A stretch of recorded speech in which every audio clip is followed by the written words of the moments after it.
Hey guys, today we're reading Jeremiah chapter 50 and explaining it. And we're going to be splitting it. The word of the Lord spoke against Babylon, against the land of the Chaldeans through Jeremiah the prophet. Proclaim this among the nations. Announce it, do not hide it, but say, Babylon is captured, Bel put to shame, Marduk terrified. Its images are put to shame, its idols shattered. A nation from the north advances against it, making the land desolate. See that no one can live there. Human beings and animals have fled.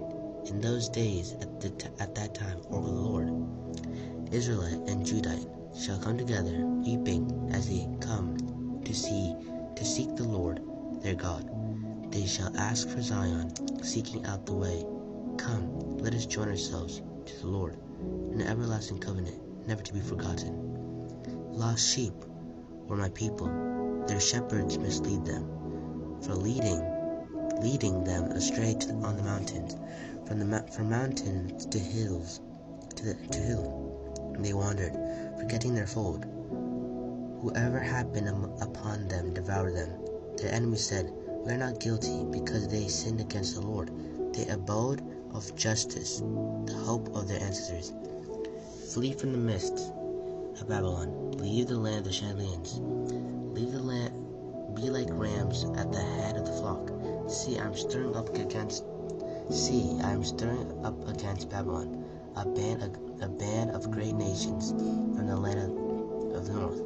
So the Lord is saying that a nation from the north is going to take over or capture Babylon, and Babylon used to capture all the other places like Egypt, which was big. So yeah. So let's continue. They are arrayed against her, from there she shall be taken. Their arrows are like the arrows of a skilled warrior, who never returns empty-handed. Chaldea shall become plunder,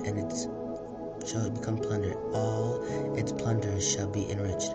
Oracle of the Lord, yes, rejoice and exult, you that plunder my heritage. Frisk like cows on the grass, neigh like stallions. Your mother will indeed be put to shame. She that bore you shall be abashed.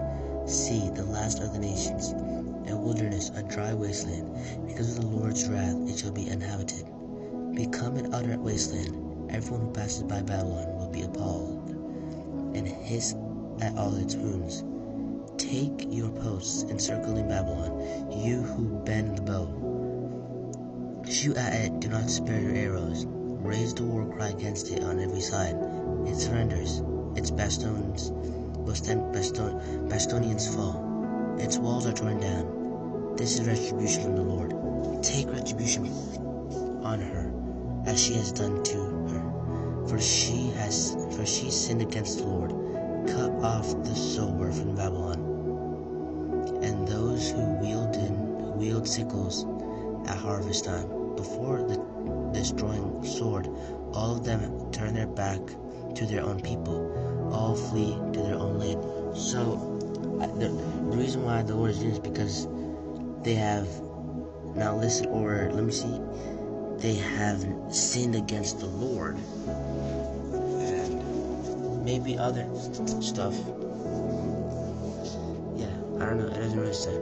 So continuing, it says, Israel was a stray sheep, that lions persuade. The king of Assyria once devoured him. Now Nebuchadnezzar of Babylon gnaws his bones. Therefore, thus says the Lord of hosts, the God of Israel, I will punish the king of Babylon and his land, as I once punished the king of Assyria. But I will bring Israel back to its pasture, to feed on Carmel and Bashan, and on Mount Ephraim and Gilead, until they have their fill. So what this means, I think, is the Lord is going to bring Israel, the Israelites, back until they have all multiplied, like a lot, I think. So continuing, it says, in those days, at that time, oracle of the Lord, the guilt of Israel may be sought, but it no longer exists. The sin of Judah, but it can no longer be found. for I will forgive the remnant I preserve. So what does this mean? It means that the Lord is going to forgive the land or the nations that He wants to keep. So that is Jeremiah chapter 50, part 1. The other part will be on soon. So yeah, thank you guys for watching. Thank you guys for listening. Hey guys.